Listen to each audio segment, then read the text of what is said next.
Ser podcast. Hola, soy Bruno Alemán y esto es Play Fútbol, el podcast de fútbol internacional en el que te hablamos del juego.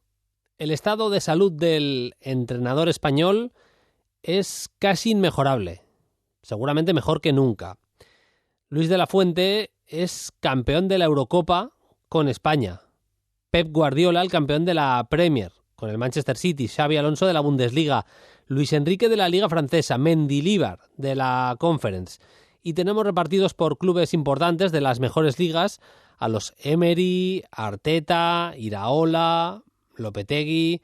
Si miramos también a la Liga Española, los grandes Ernesto Valverde, Marcelino García Toral y Manuel Alguacil. Pero hay también entrenadores que elevan ese estatus del técnico español, creciendo y haciéndolo desde cero. En Toulouse, Carles Martínez Nubell ayudó a que el equipo fuera campeón de Copa, siendo el asistente de Montanier primero, para luego ser elegido primer entrenador. En su primera temporada no solo salvó al equipo, sino que le ganó al Liverpool en la UEFA Europa League y firmó un gran año inicial en un club que apuesta por el talento joven y al que no le es fácil competir en una liga en la que, más allá del PSG, hay clubes de segunda fila del nivel del Marsella, Mónaco, Lyon y compañía. Nivel adquisitivo, nivel de cantera, nivel de proyecto, a todos los niveles, incluso a nivel de historia, obviamente, superior al Toulouse. Y esta semana, precisamente, se va a enfrentar al Paris Saint-Germain. Carles se lo ha ganado a pulso. Ni fue jugador famoso, ni ha tenido grandes padrinos. Hoy vamos a hablar de Digne y de Rabiot, de la Uruguay de Bielsa, de Rafinha como 10 de Brasil, de Arda Güler y la selección turca de Montella, pero la portada la vamos a hacer en Toulouse, charlando con Carles Martínez Nubell.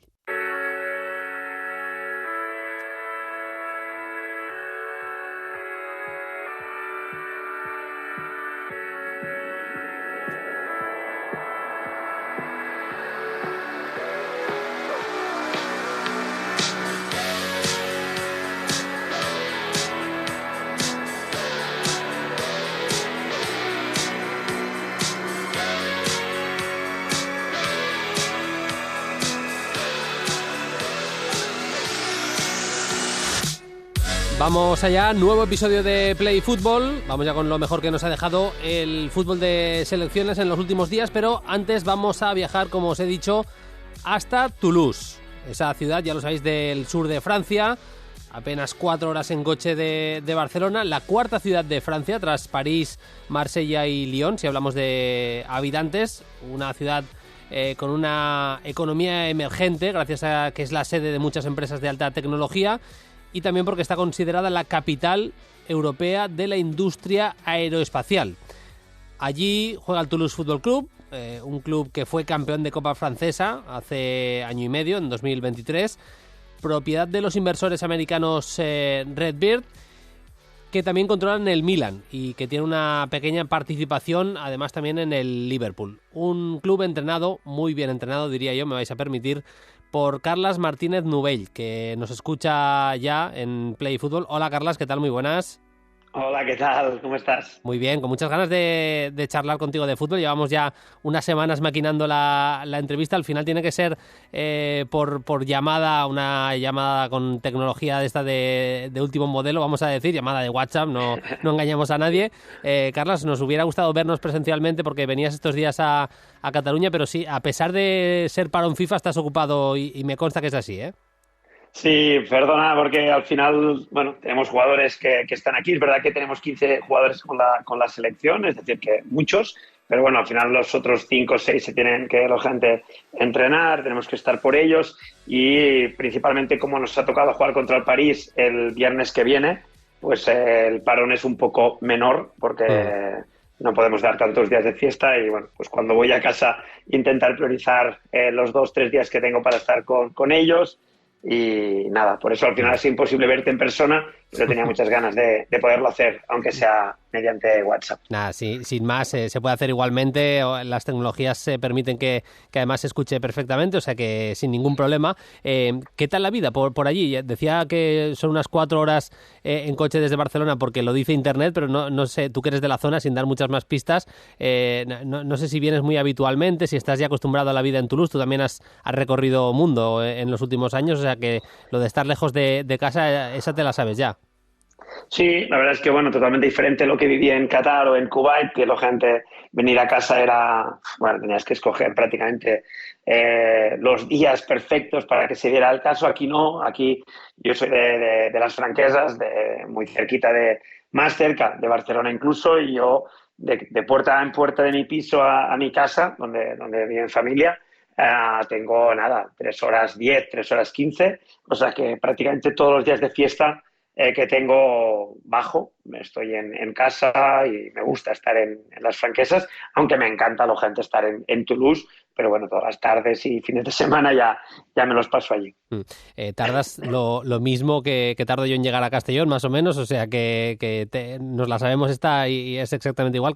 Carlas Martínez estuvo unos años en la cantera del Granollers, entrenando en la cantera del Granollers, 5 años la cantera del Español, de 2015 a 2019 categorías inferiores del Barça, está un tiempo en Al Rayyan, en Qatar, como dice, con los juveniles de Kuwait también, y da el paso al Toulouse, donde entrena ahora, primero como asistente de Montagnier, allí son capaces de ganar la Copa de Francia, como digo, en 2023, y después pasa a ser primer entrenador de un Toulouse que juega en la Liga Francesa, una Liga Francesa, Carlas, que se está reivindicando este año en Europa. Yo no soy súper partidario de decir que lo que pasa en la Champions y en la Europa League es exactamente el reflejo del nivel de las ligas, pero si nos acogemos a lo que están haciendo al PSG, curiosamente le está yendo peor, pero Brest, Lille, Mónaco especialmente les está yendo muy bien en Champions, y quieras o no dibuja que bueno, que el nivel de la liga francesa, al menos el nivel de la parte media alta de la clasificación, yo creo y estoy convencido, vaya viendo las plantillas, que ha subido. Sí, a ver, que lo diga yo, quizás no es tan real, pero yo realmente, desde que estoy en Francia, pues veo que el nivel es muy alto, que el nivel del jugador es muy bueno, y sobre todo se está igualando mucho la liga. Quizás el PSG pues puede notar, ¿no? Un poquito, al final el PSG, y la gente está por encima, y él sí que no compite todos los partidos de la liga francesa como nosotros, pero más o menos del tercero o del segundo al 18, todos los partidos están hiper igualados, y esa competitividad en el día a día, en cada minuto, yo creo que se refleja muy bien en lo que pasa en Europa, porque te obliga a estar siempre metido, te obliga a estar muy preparado, y bueno, creo que ese aspecto competitivo le está ayudando mucho a Lille, a Brest, a Mónaco a poder rendir muy bien en la Champions. Luego volvemos a la Liga Francesa, hablamos un poco de tu equipo, pero tú empiezas a entrenar en la cantera del Granollers con 16 años. No sé si es que más o menos dejas el fútbol o dejas de jugar a esa edad y decides entrenar. ¿Cómo fue aquello? ¿En qué momento decides, Carles Martínez quiere probar esto de entrenar? Bueno, realmente incluso menos. Yo creo que tenía 14, 15, 14 Mm. no, pero 15 sí, porque era cadete de primer año, segundo, es decir, que bueno, prácticamente sí, te podría decir 15 años. No, yo seguí jugando, pero bueno, yo en ese momento era portero del Granollers, en el momento que, bueno, pues Granollers era un buen club de base, que no digo que no lo sea ahora, pero a nivel de categorías ese momento creo que era como un Adam, un Cornellà actualmente. Yo era portero, jugaba bien, y bueno, pues en ese momento hubo un campus, Teddy, que en paz descanse, me dio la oportunidad de entrenar en un campus de Semana Santa, me encantó, y a partir de ahí pues ya empecé con la escoleta, a entrenar los prebenjamines, y nada, lo dejé un año por necesidad, un poco de que la uni, Sí. venga, va, que necesito algo de trabajar también para ganar algún sueldo, y no pude aguantar. Al cabo de unos meses me di cuenta que necesitaba otra vez entrenar, y lo de jugar, pues bueno, como siempre digo así medio en broma, con mi talla de 1,72, pues hubo un momento ya que tuve que decidir que lo de portero era solo un hobby, y como lo de entrenar, pues bueno, poco a poco veía que se me daba bien, pues me decanté más por la parte de entrenar que no de jugar. En 2010 te ficha el Español. No sé si estaba todavía de coordinador Josep Manuel Casanova en ese momento o No, ya no estaba, ¿verdad? ya no estaba, Mm. era época de Morales. Y bueno, ahí es Jaume Bartrés, que ahora está en Arabia, pero ha estado en Español, en Barça, en muchos clubes, un mítico de Cataluña, un preparador físico bueno, fue mi coordinador en el Granollers durante muchos años, y él estaba en el departamento de preparador física del club, con Jesús Pérez, que ahora pues está con Pochettino, con todos esos. Sí. Y nada, me llamaron y entré ahí en el club, y pues ya han pasado unos cuantos años, sí. Sí. 2015 llegas al Barça. ¿Tú has entrenado con gente que está empezando ahora a sacar la patita, otros que están ya incluso un poquito más instalados en la élite? Los Casado, Valde, Gavi han pasado por tus manos como técnico, ¿verdad? Sí, yo en el Barça entrené la 2002, 3 y 4, la generación 2002, 3 y 4. Mm. Y bueno, pues sí, la verdad es que he tenido la suerte de entrenar a ellos, de pasármelo muy bien con ellos, de disfrutarlos en su momento, y lógicamente me hace muy, muy feliz verlos allí porque bueno, realmente la 2003 y 2004 sobre todo, pues están llegando muchísimos, muchísimos jugadores. La etapa siguiente, decías, Al Rayyan, Kuwait sub-20. ¿Qué aprendiste de tu etapa en Qatar y en Kuwait? Pues mira, la gente puede pensar que no mucho, ¿no? Pero bueno, lógicamente me fui por necesidad, porque se acabó la etapa del Barça. No, nadie piense, me fui a Qatar, me fui a Kuwait porque Carlas, ¿no? O sea, alguien decidió que no tenía que seguir en el Barça en ese momento, estaba en el paro, y hacía ya un par de años, mientras estaba en el Barça, que me di cuenta que tenía que apretar con el inglés, porque si algún día podía tener una oportunidad fuera de Cataluña, el inglés lo necesitaba, y yo era, bueno, pero es que era horroroso, no hablaba nada, y empecé a hacer pues clases particulares, empecé a intentar ponerle un poco más de énfasis a eso, y cuando acabó bueno, pues eso, cuando llevaba 4 o 5 meses en el paro, me llama Carles Martorell, que estaba en el Al Rayyan, que era el jefe de la academia, y me dice para ir.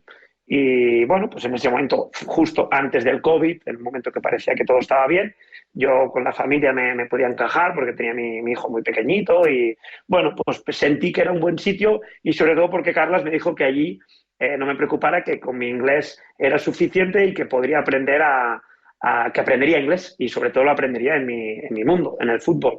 Y entonces pues me lancé, fui allí, y efectivamente, o sea, realmente me di cuenta que no sabía nada, pero bueno, pues gracias a poder entrenarlos, ir mejorando y prepararme en los entrenamientos, mi día a día, incluso después con lo de Kuwait, pues me ayudó a que hubo un día que me llamaron aquí en Toulouse, y la entrevista era en inglés directamente. O sea, si no llego a poder hablar en inglés, lógicamente ahora mismo no podría estar aquí. Ya, y la Y opción después de... también, Sí, sí, perdón, sí, sí. aparte de eso, lógicamente aprendí, yo siempre digo que en esos países, no en esos países, yo ahora mismo en mi equipo tengo 17 nacionalidades, creo que tengo. Y una cosa que he aprendido mucho, pero que aprendí mucho en Qatar y en Kuwait, era siempre digo lo mismo, pero eso que para nosotros siempre decía, cuando llegué allí siempre decía, esto no es normal. Esto no es normal. Y me di cuenta de que, claro, no era normal para mí, como catalán, como español, ¿no? Sí. Pero al final tú tienes que adaptar al sitio donde vas, a la cultura, a abrirla a la mente, y aprendí mucho, ¿no? A que todo no es tanto como algunos nos pensamos, ¿no? Que solo Sí. hay una realidad. Sí, sí, cada uno vive de una manera, hay que respetarlas todas, evidentemente, y estar abierto a conocerlas también y a que no te sorprenda, Exacto. y a que no te sorprenda tantísimo, evidentemente. ¿Cómo te llega esa opción del Toulouse? ¿Por qué se fijan en ti? ¿Quién se fija? ¿Qué ocurrió?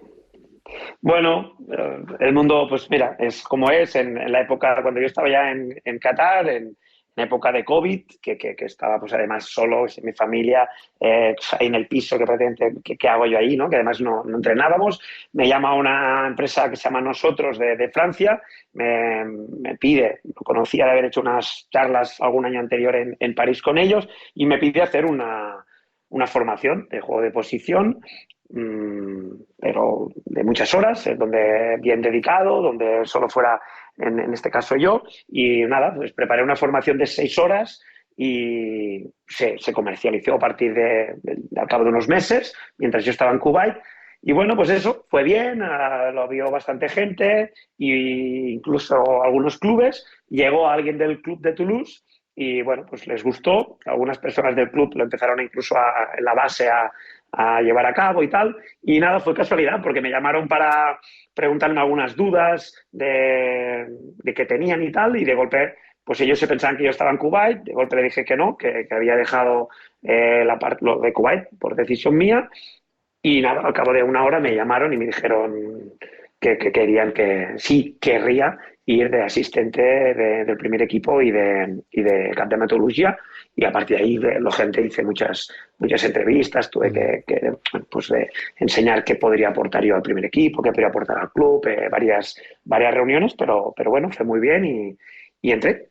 O sea, así es. O sea que a través de voy a decir, discurso, una charla tuya sobre el juego de posición, se cambió parte de la metodología o sea, algunos entrenadores al menos cambiaron su manera de entrenar dentro de la base de las formativas, vamos a decir, del club, del Toulouse, antes de que tú llegaras. Sí, más que de entrenar, pero bueno, de entender o de fijarse en algunas cosas que no se fijaban, o decirle de alguna forma a algunos conceptos, pues clarificarlos en una dirección.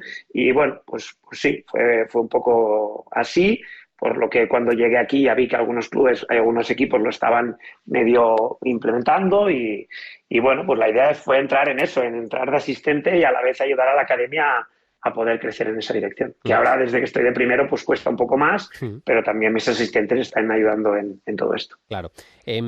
¿Cómo fue ganar la Copa en 2023? Wow. Bueno, fue muy grande para nosotros, para el club.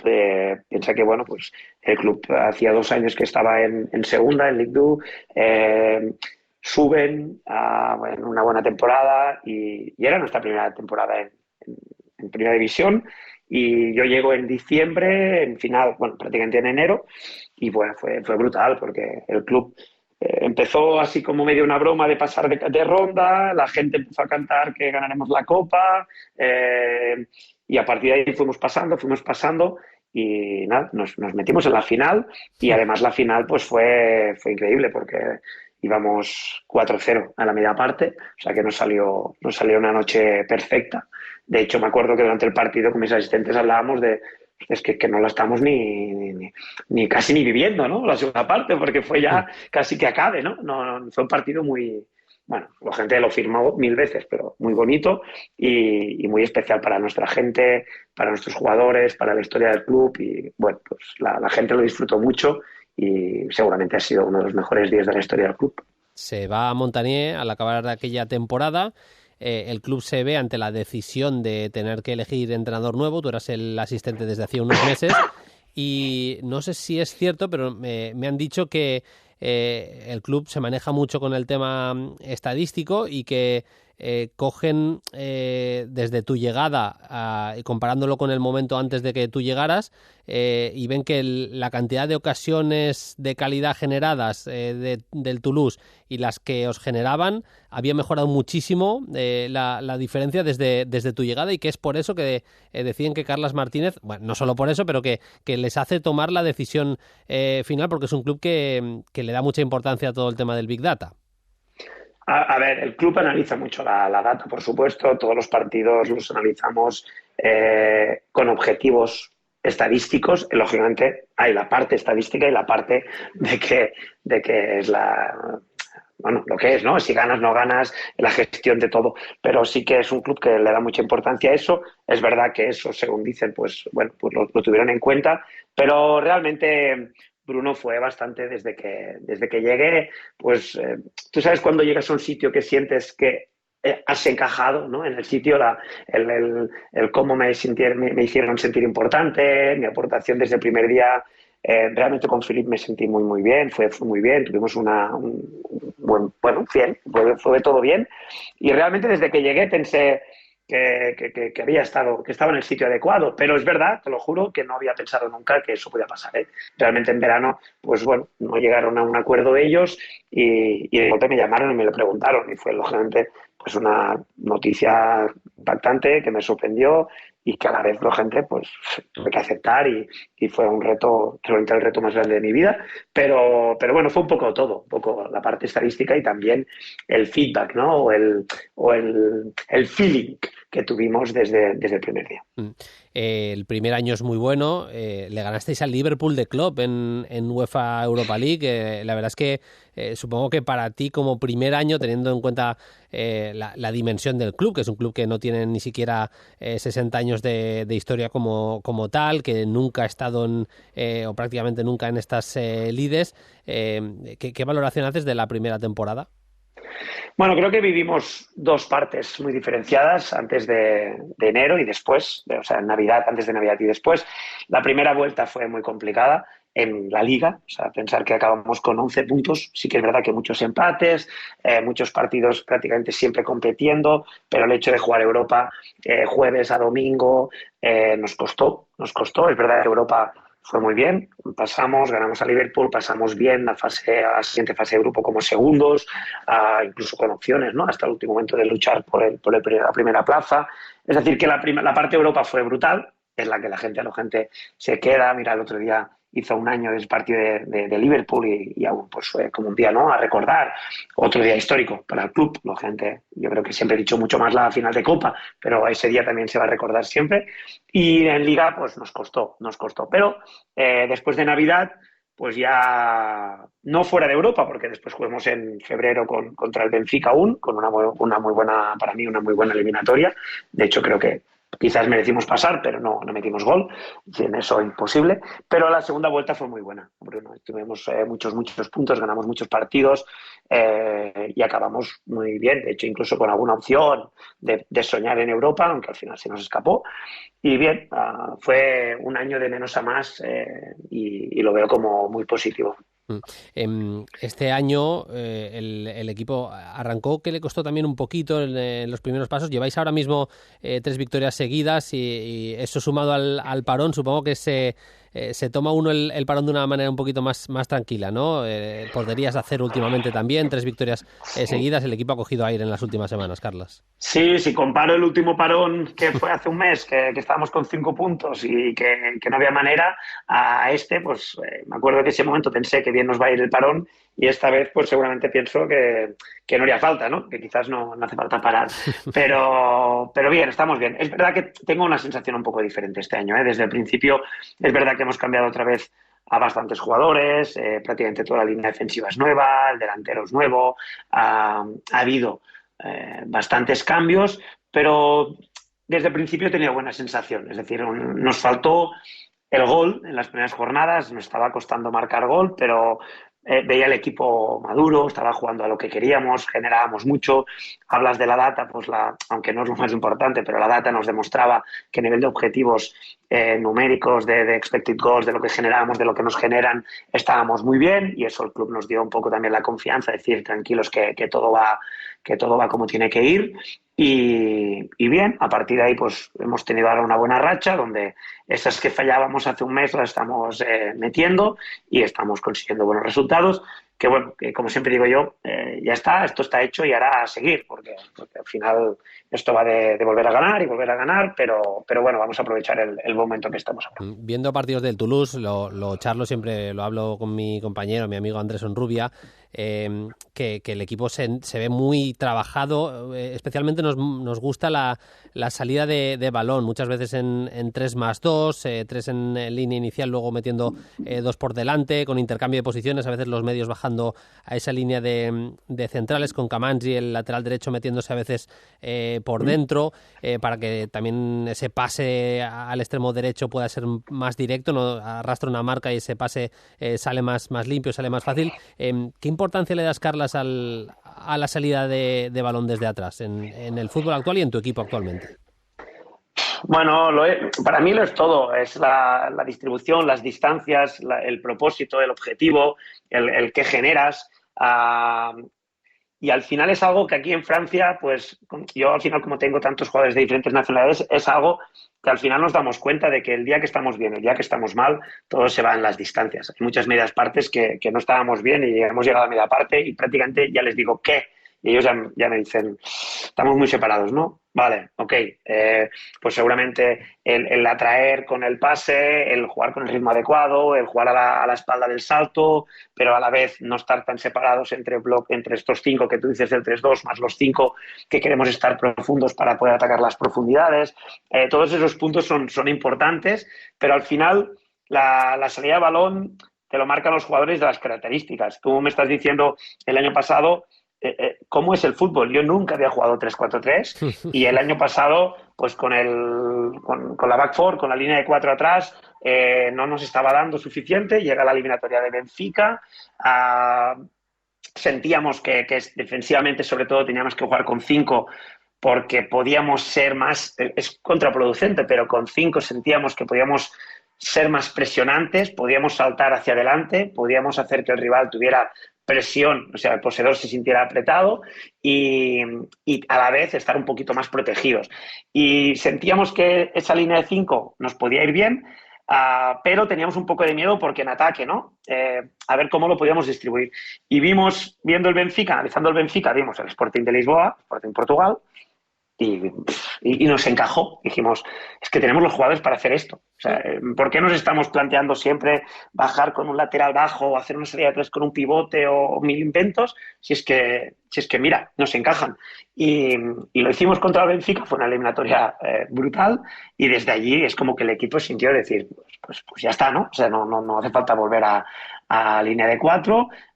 Estábamos siempre juntos y el año pasado, como tú dices, pues tenían jugadores como Logan Costa, que está en el Villarreal, o Musa, que ahora está en el Alavés, que ganaban, sentían muy bien el ganar por detrás, ¿no? Ese jugador que te ganaba la superioridad desde central, pero se metían a la base de golpe. Éramos como muy dinámicos en esas zonas. Este principio de temporada nos ha costado un poco más porque el perfil que tenemos es quizás un poco más de central este año, pero me gusta porque a poco pues Charlie Creswell pues lo está entendiendo cada vez más. Mark McKenzie, que viene de Bélgica, un americano, pues también lo está entendiendo muy bien las distancias, los saltos y bueno, estamos empezando a entenderlo mejor porque los de atrás están cada vez entendiendo más a lo que queremos jugar, ¿no? Por tanto, por supuesto que para mí lo es todo, el entender la salida de balón, porque en consecuencia, pero fíjate lo que te voy a decir, el año pasado una de las razones que decidimos cambiar era que con 4 o 3 en medio campo, ¿con cuánta gente realmente llegamos al área? Y no llegábamos con muchos, llegábamos con 3, con 4 y no nos daba, no era suficiente. Y yo creo que hoy en día en el fútbol de máximo nivel algo que es muy importante es con cuánta gente llegas al área, porque todo el mundo defiende muy bien. Y con este sistema nos daba la sensación que prácticamente mínimo siempre llegábamos con 5 y alguna vez hasta con 6 y 7, ¿no? Depende de cómo, si estamos bien. Entonces fue algo que creo que hemos encontrado un buen equilibrio entre las ubicaciones en serie de balón y la gente que llega al área. Súper interesante este concepto del número de jugadores con el que llegas al área en el fútbol actual. Me lo apunto, Carlas. También es verdad que hemos visto al Toulouse, evidentemente, delante de muchos de los equipos de Ligue 1, yo me atrevo a decir, Carlas dirá que sus jugadores son buenísimos y que él trata de hacerlos que jueguen lo mejor posible, pero a mí no me parece una de las ni siquiera 10, 12 mejores plantillas, lo tengo que decir como lo siento y con lo que yo he visto de Liga Francesa, dicho lo cual, sois un equipo que generalmente queréis proponer, queréis jugar a fútbol. También es verdad que os enfrentáis a equipos que por necesidad pues a veces hay que sufrir, y a mí me ha demostrado también el Toulouse, Carlas, que sabe sufrir, que te sabes, vamos a decir, a adaptar, y que esos momentos de aceptar la inferioridad, aunque sea por algún tramo de partido, los sabe competir también tu equipo. Sí, es algo que bueno, primero en lo que tú decías, yo no sé, yo más que decir si la plantilla es mejor o peor, lo que sí que la gente en el Toulouse, pues el prototipo de jugador que fichamos es jugador muy joven o de una liga menor, donde al final se analiza mediante el Big Data para encontrar un perfil que sienten o que mediante la experiencia, bueno, con los datos, saben que puede rendir en esta liga y con nuestro estilo de juego. Pero no es ni que el jugador es mejor o peor. Es que ahora, lo que sí que te digo es que la gente tiene menos experiencia. Es decir, este año tú ves el equipo que yo tengo y jugadores que realmente hayan jugado en la liga francesa, aparte de Siribel, que bueno, gente campeón del mundo, que ha jugado con el Mónaco y tal, y algunos que el año pasado jugaron conmigo, pero la mayoría vienen de otras ligas. Eso al final se nota y se tiene que tener en cuenta, y que sean jóvenes, pero a partir de ahí el tiempo va a decir si son buenos o malos. Para mí, cuando un jugador es joven, es eso, es joven, tiene que demostrarlo y a partir de ahí hacer los pasos que tenga que hacer. Pero en lo que sí, que es algo que también trabajamos mucho, es en eso, es intentar hacer daño cuando podemos con balón, intentar generar porque es el estilo que a mí me gusta y es lo que quiero, pero a la vez hemos de ser claros y entender que en un partido de fútbol dominar tú todo es imposible. O sea, tú tendrás que también ser dominado, o sea,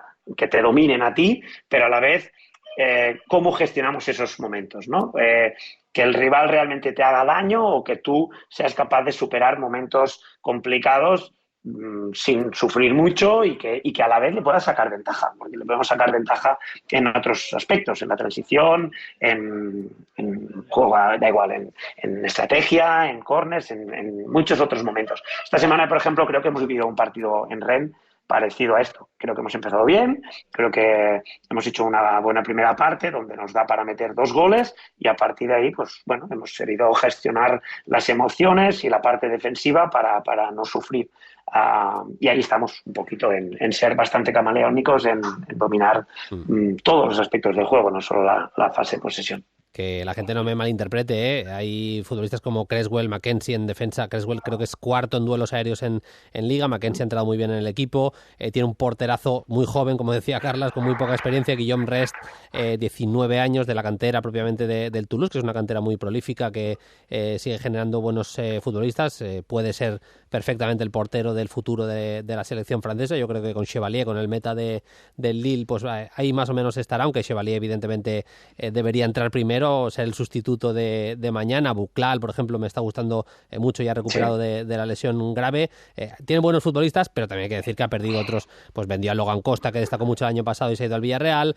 Dalinga ha salido también del club, que estaba enchufando cada 2x3. Tiene, para que se entienda el comentario que he hecho antes, las limitaciones no, que... Bruno, Sí, a mí no me importa, de verdad que no, porque yo, al final, en eso somos muy claros. Cuando un jugador viene al Toulouse, yo realmente lo que le pido al jugador es: ven a un sitio donde te vamos a dar la oportunidad para crecer en nuestro equipo y para pasar bueno, pues eso, sí, a tener una oportunidad real. Y es el prototipo de jugador que sentimos. Si viene un jugador en el Toulouse pensando que ya lo tiene todo hecho y que aquí lo que queremos es trabajar al máximo y mejorar en nuestro día a día para intentar rendir en la competición. Y ese es el objetivo que tenemos y no lo escondemos. Es decir, que ahora, eso, repito, no quiere decir que el jugador sea mejor o peor. Lógicamente que puede estar en un momento madurativo diferente. Eso sí que es diferente. Carlas, quedan 3 minutos y medio para el deadline que habíamos puesto de la entrevista, porque tienes otras ocupaciones. Te hago Tranquilo, sí, ¿no? Sí, no, te hago una muy rápida. ¿Qué tiene la Liga Francesa para producir tanto talento? Porque es verdad que es una liga en la que se da mucha oportunidad a los jóvenes. Yo creo que también pasa por ahí, pero también al mismo tiempo una liga muy física, en lo que no es tan fácil que el jugador de talento se desenvuelva, porque hay bastantes patadas. El juego a veces los duelos son muy físicos, muy, muy duros. ¿Cómo lo definirías? ¿Por qué es el principal o uno de los principales viveros del fútbol europeo el fútbol francés o la liga francesa? Bueno, porque hay muchos jugadores con unas condiciones técnicas y físicas brutales. Es decir, al final no, vas a ver la línea o ves ahora a los que suben y te llegan jugadores con unas condiciones brutales. A partir de ahí, pues lógicamente todo es trabajarlo, es encontrar un buen equilibrio entre gestionar el talento que tienen y la táctica, entre la comprensión del juego y su magia, pero el mínimo, que al final es quizás lo más importante, es el jugador tiene una capacidad muy, muy alta, atlética y técnica. Y después, como todos los lados del jugador, cuando tú le explicas el concepto y lo clarificas y con ese concepto él ve que puede ser mejor y que le puede sacar más ventaja a su calidad, pues el jugador te lo compra. Te lo compra. Es tan sencillo como eso. Al final siempre digo que nosotros como entrenadores mi principal faceta como entrenador creo que es conseguir que cada jugador tenga ese metrito más, ese segundo más para poder sacar su magia.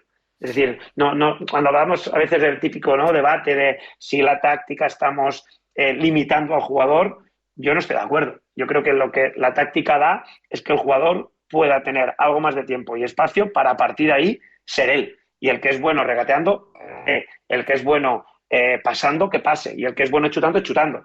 El problema es que si la táctica no le ayuda y ese jugador cada vez tiene que recibir de espalda y cada vez tiene que recibir apretado y cada vez tiene que hacer más cosas de las que tiene que hacer, pues lo veremos brillar menos. Pero si somos capaces de que ese jugador reciba encarado y ese jugador reciba hacia la portería, va a sacar su talento. Y en eso creo que es nuestro principal trabajo como entrenadores, pero estoy de acuerdo que si como entrenadores le diremos al jugador, no, solo a un toque, solo a 2 toques, no, siempre, claro, entonces sí, entonces no aprovecharíamos este gran talento que, por ejemplo, en Francia hay, ¿no?, a nivel físico y a nivel técnico. Pues creo que está muy bien explicado. Carlas, te agradecemos muchísimo este gran rato de charla superfutbolera y nada, sobre todo te deseamos mucha suerte en lo que resta de temporada.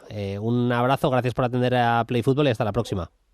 Bueno, Bruno, pues lo sabes, muy agradecido. Hacía muchos años que creo que, bueno, nos conocemos, pero teníamos ganas de hacerla. Por diferentes razones no pudo ser y ha sido para mí un placer estar en este podcast porque realmente sé el nivelazo de personas que han hablado en este podcast. Y el principal tú, porque lo vemos en el día a día de que el dominio que tienes del fútbol. Y nada, creo que hace muy bien al fútbol a este tipo de podcast y también te lo quiero agradecer.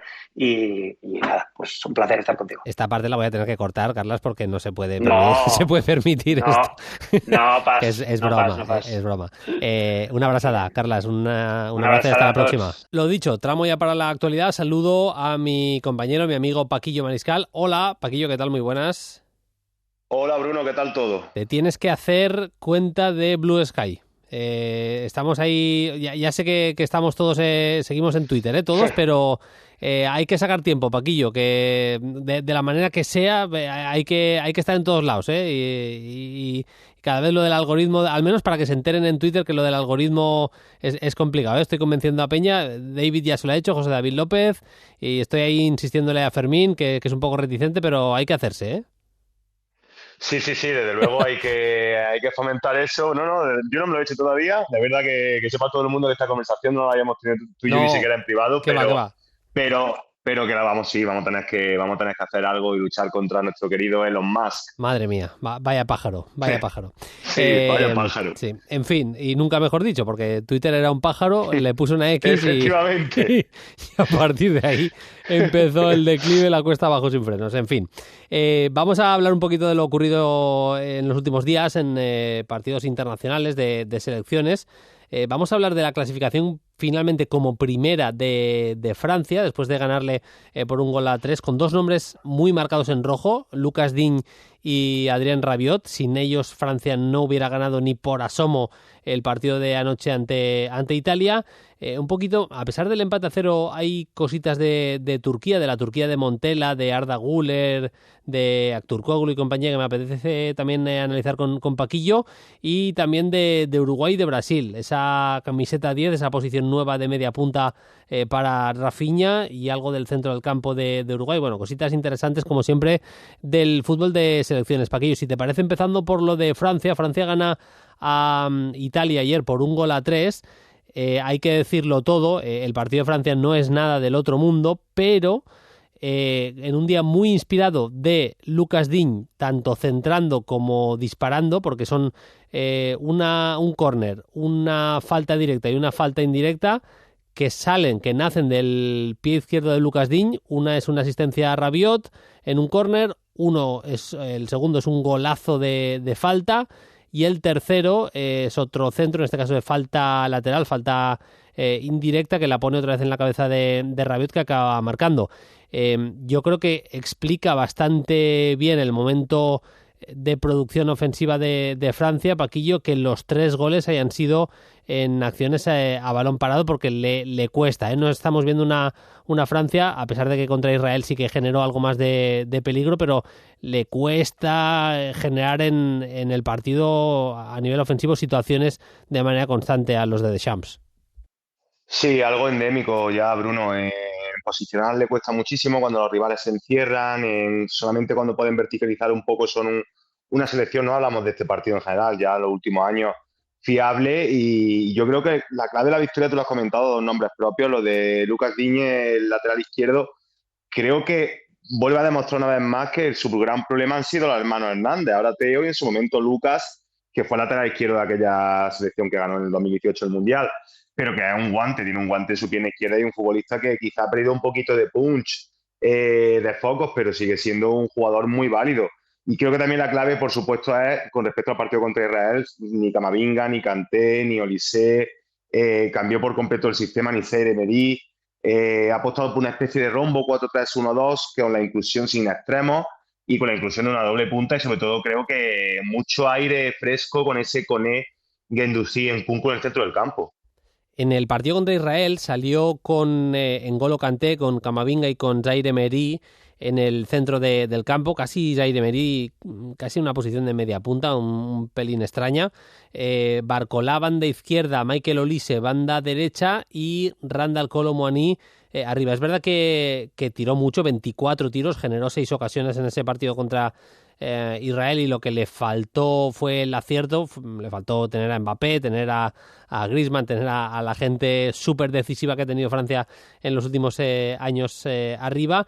Y en el día de ayer, en cambio, pues igual jugando un poco peor. Si vas a las estadísticas, por ejemplo, estuvo bastante peor la selección de Francia, pero marcó 3 goles y se pudo llevar no solo el partido, sino la clasificación como primera, porque necesitaba un margen de 2 goles de distancia. Jugó bastante diferente, jugó con Manu Koné como mediocentro, Rabiot y Guendouzi eran los interiores, Nkunku en una especie de media punta, jugaba Marcus Thuram algo más caído a la banda izquierda, pero como punta por la izquierda, y Kolo Muani punta por la derecha. Y sí que es cierto, Paquillo, que en la segunda parte, con algo de intercambio de posiciones y demás, pero consiguió con ese Koné, Guendouzi, Rabiot calmar algo más las posesiones, tener algo más de pelota, y a través de eso es verdad que no le daba para batir líneas y demás, pero esa presión que vimos de Italia en la primera parte, con jugadores como Tonali yendo a morder, como Fratesi, como Barella, tenía varios jugadores ahí en esa zona central que iban a presionar bastante alto a Francia, pues la neutralizó, y en la segunda parte sí que creo que da un paso al frente, un saltito de calidad el equipo de Deschamps. Sí, yo creo que a Deschamps se le ha acusado muchas veces, Bruno, de que no hacía caso a la llamada meritocracia, pero está entrando en una etapa muy complicada con la retirada de Griezmann, con el asunto Mbappé, y tiene que probar cosas. Yo creo que, siendo muy franco, ni Kanté ni Camavinga, Kanté es caso aparte, pero no están pasando su mejor momento.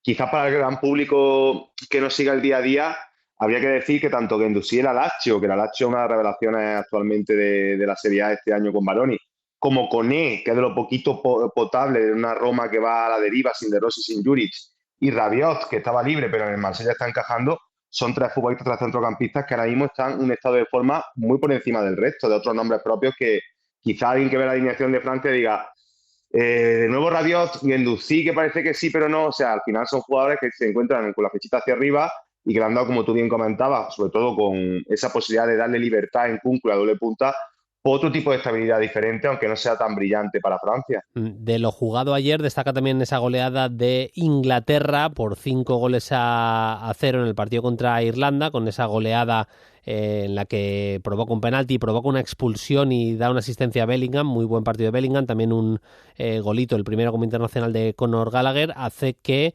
Inglaterra vuelva a la Liga A de la Nations League, que es el lugar donde una selección como la inglesa tiene que estar, obviamente. Y también ayer marcó un hat-trick Haaland sin marcar ninguno de los 3 con la pierna izquierda. Es un dato ahí un poquito friki, sorprendente si se quiere, pero marcó 2 goles con la pierna derecha y un gol de cabeza Erling Haaland en esa goleada de Noruega por 5-0 contra Kazajistán. Partidazo, por cierto, de Nusa, que lo venimos destacando. Paquillo es muy fan del jugador del Leipzig, yo también, y jugó a gran nivel el partido de ayer. De hecho, me decía un oyente noruego, Paquillo, que tenemos que... Sí. Que en la retransmisión le comparaban con Lamine Yamal, ni más ni menos, que había hecho cosas de Lamine Yamal. A ver, se le fue un poquito de las manos, pero la verdad es que jugó un partidazo, ¿eh?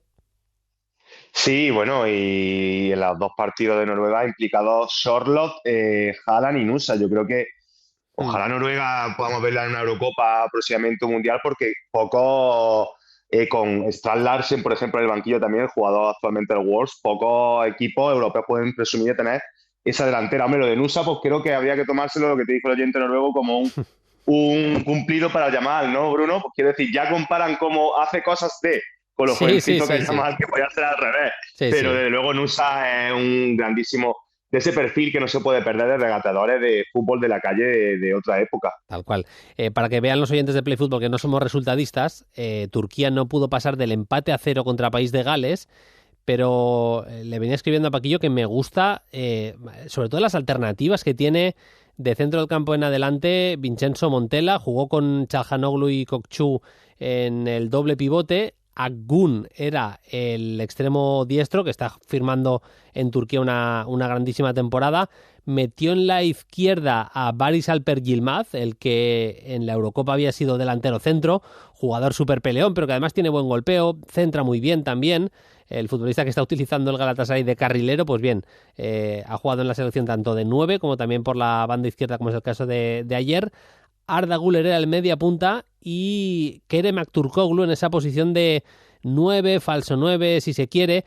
Hay bastantes cosas interesantes que comentar. Lo primero es que Arda Güler se le ve que es el jugador con más talento de esta Turquía, pero al mismo tiempo, como no está teniendo continuidad en el Real Madrid, no está teniendo la confianza de Ancelotti, se le veía con una marchita menos seguramente que al resto de sus compañeros, y fue sustituido en el tramo final. Y luego que Kerem Aktürkoğlu, que está jugando a muy buen nivel en su primer año de debut, en este caso en el Benfica, pues le vimos ahí de falso 9, saliendo bastante del área. Falló un penalti, es verdad, que le lastra, pero puede actuar perfectamente ahí, porque es un jugador que tiene mucho gol, Paquillo, porque sobre todo es muy agresivo a la hora de desmarcarse. A mí me gusta mucho cómo buscan los espacios, ya sean espacios más largos para correr a la espalda de la defensa, teniendo que recorrer 20-30 metros, como en espacios reducidos. Esa salida la tiene muy explosiva, y yo no descarto que pueda acabar siendo delantero centro o algo parecido a un 9, Kerem Aktürkoğlu, ¿eh? Sí, porque tiene, sobre todo lo que tú dices, esa explosividad en el juego sin balón. En los desmarques de profundidad es muy, muy inteligente. Lo estamos viendo mucho en el Benfica, cómo ataca muy bien el segundo palo, teniendo quizá con Bayer y María un fútbol más posicionado en el lado opuesto, ¿no? Pero en cuanto a Turquía, tú lo decías, yo creo que Montella es un técnico que se está postulando poquito a poco, ya lo vimos en su momento en la Fiorentina, en ambas etapas y en el Sevilla, pero se está postulando a ser un técnico camaleónico y que pueda coger quizá un equipo de mayor nivel en el futuro. En esta ocasión sin Kadioglu, el lateral izquierdo, que sabemos que es absolutamente clave a la hora de la salida de balón. Sin un pivote algo más defensivo, que tú lo comentabas con Çalhanoğlu y Kokçu, con ese perfil, ¿no?, de salir jugando, de tener la pelota siempre. Y con respecto a lo de Arda Güler, yo creo que, como comentábamos antes de Francia, pues al igual que Camavinga, aunque debe de ser imprescindible en la selección francesa, la nueva selección francesa, no está bien, le pasa lo mismo a Arda Güler, pero aún así sigue siendo una Turquía que yo creo que invita a ver sus partidos cuando hacía años y años que no ocurría esto, quizás desde el 2008. Sin Kadioglu y sin Yildiz, el jugador de la Sí. Juve, que tampoco tuvo participación en el partido contra País de Gales. Nos vamos a Sudamérica, fase de clasificación de cara al próximo Mundial. Luego repaso las clasificaciones, que está la cosa bastante cachonda, por decirlo claramente, está bastante divertido. Uruguay, en un partido con algo de suerte de revancha de lo que fueron las últimas semifinales de la Copa América, en ese espectáculo lamentable en el que vimos pegarse a jugadores de los dos equipos, sobre todo jugadores de Uruguay. Es verdad que defendiendo a sus familiares de la hinchada de Colombia, de algunos cenutrios de Colombia, bueno, tenía ese aire de revancha con algunos jugadores todavía sancionados por aquello, pero bueno, acabó ganando la selección de Uruguay con un gol de Ugarte en el tramo ya finalísimo de partido, en el 96 de encuentro, cuando le habían empatado en la jugada anterior. Y vimos algunas cositas de Uruguay que creo que son remarcables. Para empezar, Bielsa había jugado prácticamente siempre, Paquillo, con Ugarte y con Fede Valverde en esa especie de doble pivote. En el partido ante Colombia lo que hace es meter a Bentancur con Fede. Es verdad que juega Aguirre, que era el debutante, que de hecho marcó casi como interior izquierdo, si se quiere media punta, pero era claramente una altura mucho más adelantada. Pero creo que tiene cosas positivas y negativas para Bielsa jugar con Bentancur. Bentancur al final es mucho más seguro con balón que Ugarte, se le puede dar el primer pase, eso hace que no necesites tanto a Fede en la construcción de juego y le puedas tener una altura más arriba. Eso yo creo que le sale positivo en la cuenta final a Bielsa, pero también es cierto que Bentancur es un jugador de ritmos algo más bajos, que mastica las jugadas, que prioriza no perder el balón, mientras que Ugarte es mucho más vertical, es un jugador más de conducciones, de meter un pase, filtrar un pase, aunque no sea un grandísimo pasador, sí que intenta buscar siempre que los pases sean hacia adelante. En ese sentido voy a decirlo, más Bielsa Ugarte que Bentancur, pero en este caso eligió al jugador del Tottenham, Paquillo. Sí, tú lo has definido muy bien. Yo, a ver, personalmente, por el lado que tú has comentado de lo de que Valverde tenga más vuelo y pueda permitirse, quizás para mí Valverde no es un jugador de base de la jugada, no lo va a ser nunca, puede llegar a serlo, pero creo que debe tener aire y puede permitirse el lujo de hacer lo que le apetezca, esa libertad. Por ahí sí va bien tirado el planteamiento de Bielsa, pero yo creo que con Ugarte puedes presionar más arriba, que el bloque esté más alto, esa convicción con la que se deja en la vida Uruguay, ¿no? Con esa presión tan alta, que algo de la propuesta de juego de Bielsa de toda la vida, y con Bentancur, encima Olivera de central zurdo, con Sanachi en esta ocasión lateral izquierdo, y con Aguirre, ¿no? De Arrascaeta, al final una selección quizá un poco más lenta, más plomiza, más pesada, y que yo creo que no va por ahí lo que quiere realmente, porque sabemos que es muy difícil que un equipo de Bielsa a los 90 minutos esté 100%. A una alternativa diferente, yo creo que Bentancur es un jugador súper válido, pero con otro tipo de técnico. Sí, sí. Bien, otra vez los extremos, cada uno en su estilo. Pelistri, que es un pesado, que no para de intentarlo, que una y otra vez buscaba a Mojica, el lateral izquierdo que conocemos perfectamente de la Liga Española, jugando a pierna natural en la derecha. Y luego Maxi Araujo, que ya nos encantó en la Copa América, sigue dejando buen nivel. Este sí que verticaliza, vamos, cada vez que recibe paquillos para buscar a su par, buscando permanentemente a Daniel Muñoz, al lateral derecho de Colombia. Además, como tiene también, a pesar de ser zurdo, tiene una buena pierna derecha, puede salir por los dos perfiles, es súper rápido, te busca el desmarque al espacio. Es verdad que no fue su día más acertado, pero Maxi Araujo se le nota que está en un momento de forma bastante dulce. Sí, a mí personalmente es un futbolista que me gusta bastante. Creo que va a dar un saltito a un equipo medio top en Europa, porque tiene muchísimas condiciones. Tú lo dices, puede salir por ambos perfiles, y sobre todo que tiene esa voracidad, que es un futbolista que no ralentiza nada. Todo lo que estábamos comentando antes, criticando que se no entienda a Bentancur, esto sí que lo tiene, por supuesto. Es un perfil idóneo para Bielsa. Y el Pelistri, que te lo comentaba, que lo sepa la gente, lo comentábamos por WhatsApp. Es que está jugando en Panathinaikos y tiene 22 años todavía. Es que al final ese tipo de jugadores, que ya estuvo cedido en el Granada, por ejemplo, en el Alavés, que no termina de encajar, no tiene sitio, ¿no? En el Manchester United, bueno, eso sería para otro programa, si tendría sitio o no. Pero bueno, foguearse, y al final le está dando confianza a Bielsa. A mí creo que es un jugador también que al final te hace volumen, te produce arriba. Luego puede ser que estén más o menos acertados, como tú comentabas, de Araujo, pero son futbolistas que necesita este Uruguay, que también hay que decir, Bruno, que lo que mejor tiene, sobre todo bajo mi punto de vista, es a Bielsa en el banquillo, porque no es un Uruguay de un talento absoluto como quizá una generación más cercana con Luis Suárez, Forlán, etcétera. No tiene un Luis Suárez, no tiene un Cavani, no tiene un Forlán, no tiene y bueno, luego esos jugadores estaban rodeados de perros de presa, de jugadores que salían a morder. Evidentemente un mariscal de la defensa como Diego Godín, pero es que antes de Godín, Lugano. Bueno, yo creo que ha tenido nombres, incluso Muslera, me atrevo a decir que Rochet no es que se coma la falta de Quintero, pero bueno, igual puede hacer algo más o colocar mejor la barrera, estar más pendiente de que la barrera esté bien colocada.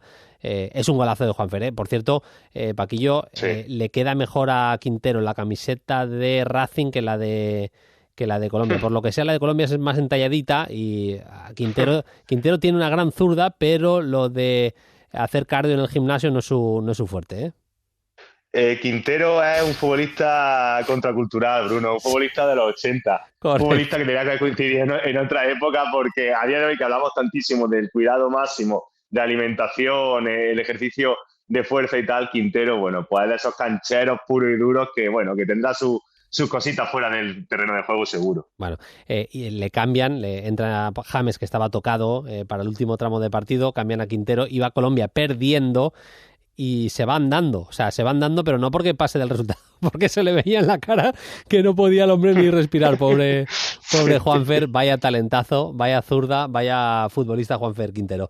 Enseguida repaso las clasificaciones porque Brasil no pudo pasar del empate a 1 contra Venezuela, partido que se jugaba en suelo venezolano. Salió Brasil con Ederson en la portería, Vanderson, Marquinhos, Gabriel Magallanes y Abner en la defensa, Bruno Guimaraes y Gerson eran el doble pivote, la línea por detrás del delantero centro era Savinho derecha, Vinicius izquierda, Rafinha a media punta, Igor Jesús, el delantero de Botafogo, era el jugador referencia, el 9, el atacante de una Brasil ante una buena Venezuela de Rondón y compañía, con gente que viene haciéndolo muy bien, como Savarino. Se lesionó Yangel Herrera en el tramo inicial de partido y no pudo pasar Brasil del empate a 1 con gol de Rafinha de falta directa. Me salen varias cosas de Brasil, Paquillo, para empezar, y no tengo nada en contra de ellos, de hecho me parecen dos buenos laterales. Ahora iremos a Rafinha, que es lo troncal que quiero hablar, pero que una selección que ha tenido a Cafú y Roberto Carlos coincidiendo en un mismo mundial esté con Vanderson y Abner, es bastante significativo, Y a Marcelo y a Dani Alves Claro, o Michael, claro. sí es muy significativo, sí es muy significativo.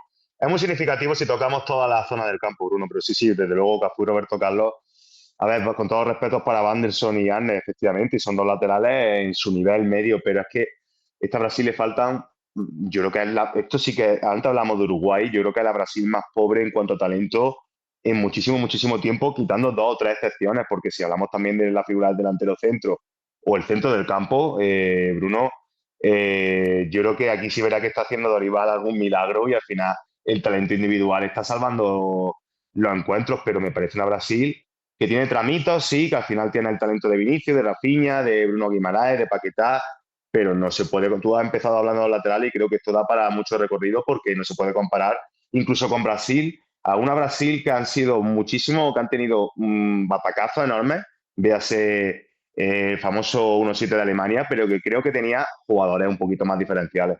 Sí. Es que fíjate, teniendo, creo, buenos porteros y buenos centrales, fíjate que tiene para elegir entre Alisson y Ederson, que son, joder, uno juega en el Liverpool y el otro en el Manchester City, son porteros titulares.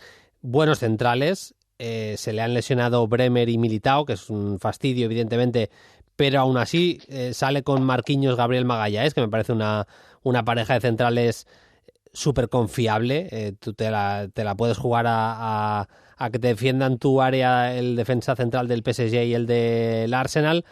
Buenos futbolistas como Bruno Guimaraes, buenos extremos, pero claro, yo creo que lo de los laterales y especialmente también el tema del delantero centro, Igor Jesús, yo no sé si coincides, Paquillo, pero no es... Me parece un buen delantero, no lo voy a negar, me parece un buen punta, pero no es ni siquiera top 15, me atrevo a decir, de jugadores que estén ahora mismo en Sudamérica que yo creo que deberían jugar en Europa. Es que hay varios futbolistas que creo que deberían tener sitio antes en el fútbol europeo. Mira, me venía viendo el partido de Uruguay-Colombia. Richard Ríos, por ejemplo, tendría sitio en equipos de semana europea, de jugar entre semana en Europa perfectamente.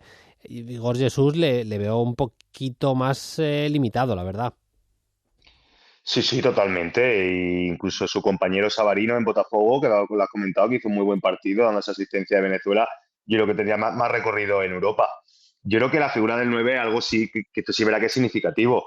Es verdad que, bueno, no estaba Gabriel Jesús, que podía participar ahí, ya sabemos que Firmino se retiró de la élite europea, que tampoco es ese 9, pero aparece, hablamos la semana pasada hablando de Estebao, que tampoco es un perfil de 9, pero bueno, podría jugar de falso 9, o aparece una gran aparición, Bruno, valga la redundancia, o es que Brasil tampoco es que tiene una necesidad imperiosa de centro del campo hacia arriba, porque bueno, no está Neymar, que sabemos que podía ser ese futbolista, también ha jugado ahí, pero sí, estoy contigo que Igor Jesús es un futbolista muy limitado.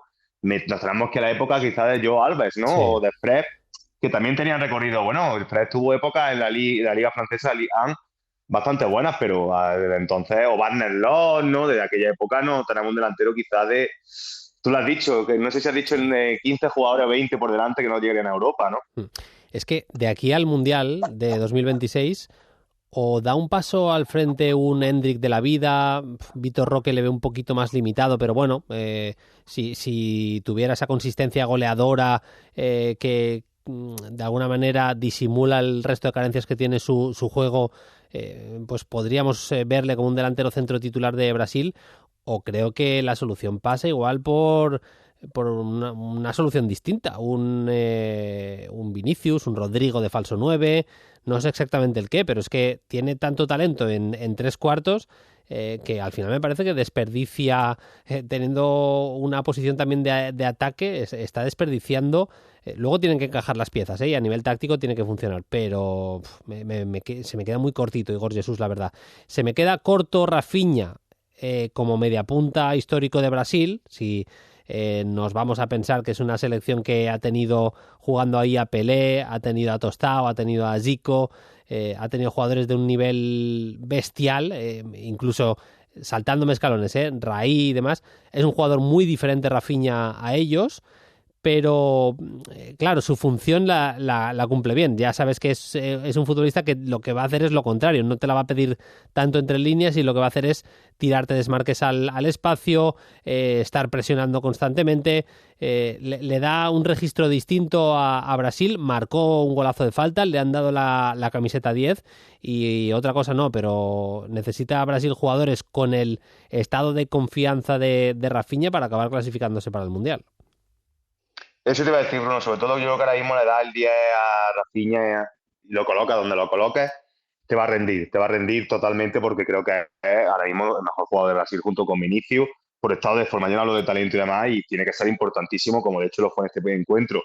Evidentemente yo creo que su función táctica jugando ahí le viene muy bien a Brasil por el perfil de extremo que tiene y también por rellenar áreas. Antes decíamos que Igor Jesús se queda cortísimo, al final él te va a aparecer mucho como está apareciendo en el Fútbol Club Barcelona pisando de segunda línea, llegando muchísimo al área rival, y eso es muy importante porque tanto Vinicius, Rodrigo, Savinho, Martinelli son extremos, recibirla, pedirla al pie, desbordar, y eso te da tiempo y espacio para que pueda tirarse de marca de profundidad. Y luego, evidentemente, sin balón, ayudando muchísimo al doble pivote, porque bueno, sabemos que Vinicius es más reticente a defender o quizás se queda un poquito más arriba, y eso también ayuda a equilibrar un poco. Ahora mismo yo me salen pocos jugadores en Europa más en forma que Rafinha y trasladándolo a la selección, y me parece de verdad, yo me alegro por el chaval, lo digo claramente porque esta gente que lucha y lo pasa tan mal como lo pasó la temporada pasada, que mucha gente critica, ya lo sabe Bruno, que parece que no es nadie porque viene del Leeds United y que en el Rennes tal, pues al final se ha demostrado que con trabajo y confianza se pueden hacer las cosas. Sí, sí.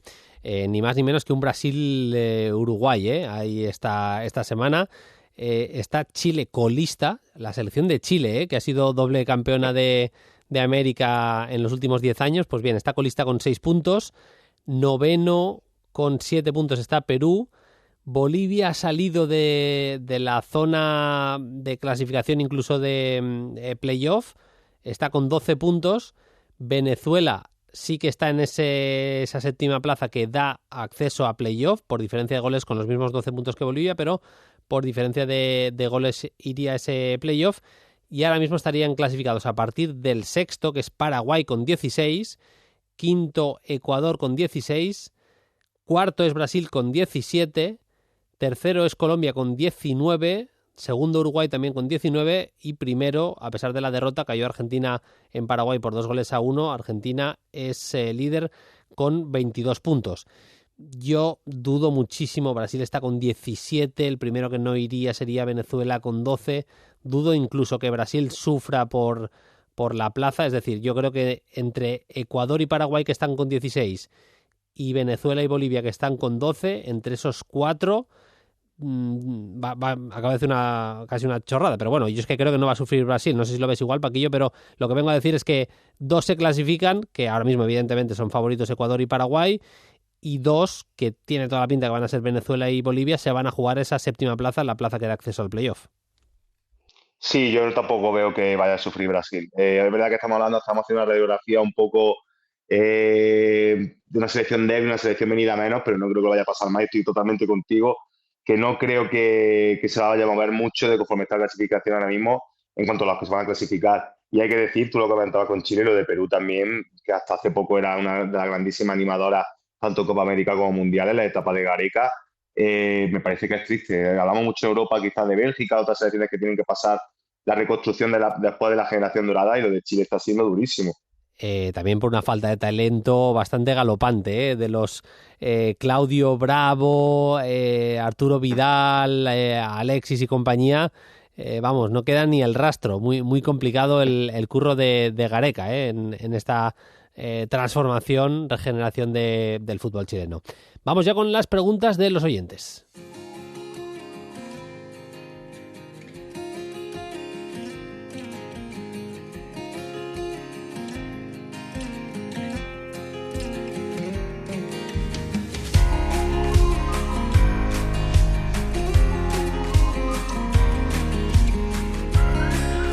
Ya sabéis que las podéis dejar en @playfutbol, Twitter o lo que ahora hay que decir X. Nos seguimos manteniendo para que tengáis esa vía abierta también. Y en los comentarios de iVoox.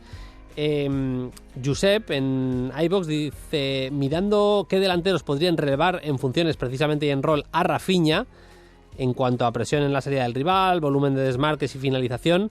Dice, me salieron Galeno, Visa del Brentford, Galeno del Porto, Konaté del Salzburg. Dice, ¿están de acuerdo? ¿Se les ocurre a alguien más? Creo que Ferran necesita salir a otro proyecto. ¿Qué opinión tienen de Karim Konaté del Salzburg? ¿Hay proyecto de delantero o es otro Patson Daka? Muchas gracias y saludos.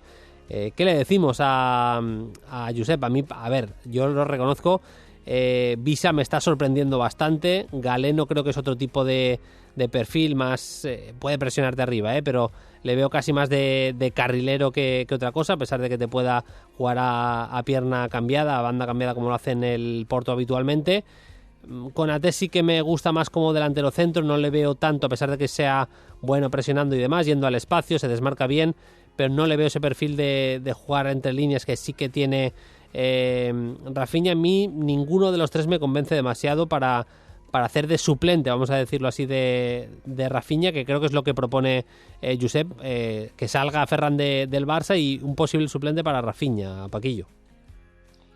A ver, a mí de los tres el que más me gusta, es verdad que a mí también me ha sorprendido la temporada de Visa, me parece, bueno, que está rindiendo por encima de su nivel, si me apura, Bruno. Galeno también me gusta mucho más tirado a un costado, aunque juega por dentro, y el que más me gusta es Konaté, evidentemente, pero tampoco lo veo como ese perfil, bueno, haciendo lo que está haciendo Rafinha. Cierto es que me gusta que está bien tirado lo de Patson Daka, porque parece que iba para mucho más, y hay que ir con tranquilidad, que todo el mundo sabe de Salzburgo. El saltito le puede costar y tiene 20 años, que tiene muy buena pinta, Costa Marfileño. Yo sé que también es un futbolista que te gusta. A ver, yo para hacer ese rol de Rafinha te diría, mira, Openda, aunque sea diferente, que es un futbolista que me gusta mucho, el de por no salir a franquicia Red Bull, que creo que trabaja muy bien sin balón y bueno, es diferente, pero creo que podría jugar la media punta detrás de un delantero como Lewandowski perfectamente. Yo me había apuntado aquí un par de nombres, es tirar un poquito más arriba, ser un poquito más ambiciosos, pero Marmoush, hemos hablado mucho del egipcio aquí en Play Football, incluso Ademola Lookman, bueno, son dos nombres que se me ocurren que podrían hacer ese perfil que te pueden jugar tanto de media punta como en la banda izquierda, según lo que requiera tu equipo en ese momento. Bueno, hay varias opciones, pero serían dos jugadores que podrían hacerlo perfectamente. Y voy a decir otro nombre, va, Xavi Simons. Xavi Simons es verdad que pertenece al Paris Saint-Germain, pero es un jugador que te presiona, que se desmarca y te la pide el espacio, que te la puede pedir también entre líneas. Ahora está lesionado, pero bueno, me parece un jugador que además es hecho en el Barça y que podría perfectamente rendir a buen nivel. David Villalba, Paquillo, dice: ¿cómo veis la reconstrucción del Madrid tras la plaga de lesiones a corto plazo esta temporada y a medio, la siguiente y demás? David Villalba nos pregunta en iVox, Paquillo. A ver, yo a corto plazo lo veo complicado. Yo soy de los que piensa, aquí siempre hablamos de fútbol internacional y bueno, pues no tenemos la oportunidad de hablar del nacional, pero yo soy de los que piensa que el Real Madrid, bueno, yo creo que tiene difícil esta temporada. Evidentemente, al final siempre esto hay que ser muy cauteloso porque luego al final le dan la vuelta a la tortilla y ganan la Champions, pero creo que lo tiene muy complicado porque no estaba funcionando la cosa y además la plaga de lesiones. Tienen que fichar un central, se habla de Laporte, perdón, pero y a largo plazo, pues pensar con la cabeza fríamente, porque creo que al Madrid le falta centrocampismo, le falta un suplente de verdad de garantía de Carvajal y ciertas cosas.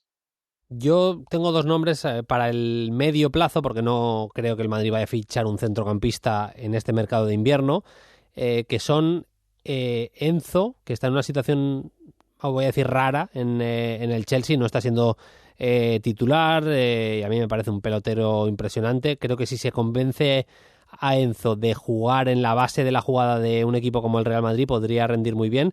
Y luego Joshua Kimmich, que sigue sin renovar, que es una cosa bastante extraña, pero bueno, es lo que está pasando ahora mismo en el Bayern de Múnich. Y sí que creo, como Paquillo, si hablamos del corto plazo, que el Madrid tenía que fichar un central. Yo creo que los nombres pasan por Laporte, me parece que es un nombre, si él está dispuesto a reducir su salario, su ficha, que hay que tener muy muy en cuenta, el de Aymeric Laporte. Y luego hay buenos futbolistas como Boskagli, por ejemplo, del PSV Eindhoven, que acaba contrato a final de temporada, que creo que de una manera u otra los podría sacar el Real Madrid de su club actual.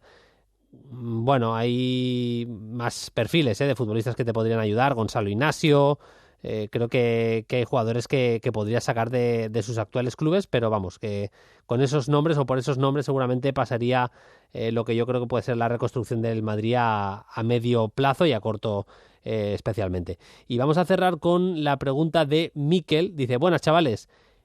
Hace casi una especie de papá o mamá, mejor dicho, de tres cosas bastante diferentes, Paquillo. La primera que nos pregunta es: ¿liga griega o liga turca? Paquillo.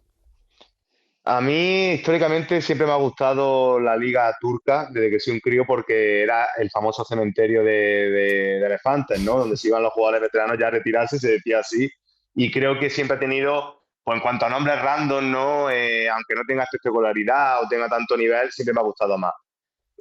A mí, pero es verdad que a día de hoy, o históricamente también, Olympiacos, Panathinaikos, AEK han estado en Europa compitiendo mucho mejor casi siempre, ¿no? A mí que me perdone Mendy, que me perdone Mendilibar, pero también soy de Turquía como Paquillo. Olise o Saka. Yo aquí lo digo, de presente claramente Saka, de futuro creo que también, pero Olise me parece otro bicharraco. Es que me parecen dos de los mejores extremos diestros de los próximos 5 o 10 años, Paquillo. Sí, muy difícil, muy difícil. Yo, por un mero gusto personal, me gusta más Olise. Le veo quizás un pelín más de techo, un pelín más completo, pero vamos, lo de Bukayo Saka, que siempre todo el mundo habla de Odegaard, habla de Arteta, de la pareja de centrales, parece que no está ahí, siempre es el más regular de todas estas dos o tres últimas temporadas con el Arsenal, un espectáculo. Por definirles, decir cosas que tienen, yo creo que Saka tiene algo más de gol. Olise se asocia mejor, me parece que cayendo adentro es más jugador que Saka cuando cae a zonas como la media punta. Los dos tienen muy buen disparo desde la frontal, incluso te diría que el de Olise a lo mejor, incluso en las faltas directas Olise ahí tiene, como decía Paquillo, un techo importante, así que bueno. Y vamos a cerrar con la última, a mí esta me parece la más sencilla de las tres, Schlotterbeck o Gonzalo Inacio.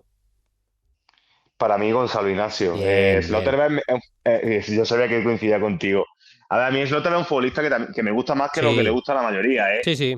Y el curso pasado en el Dortmund con Hummels, incluso jugando de falso lateral izquierdo en algún momento, tiene buen desplazamiento en largo, en corto, es valiente, pero creo que Gonzalo Ignacio, una cuestión, tiene todo lo que hemos comentado que he comentado de Slotterbeck y luego aparte tiene mucho más talento en general, defensivo, táctico, es mejor jugador, por lo menos de momento, ¿no? Sí.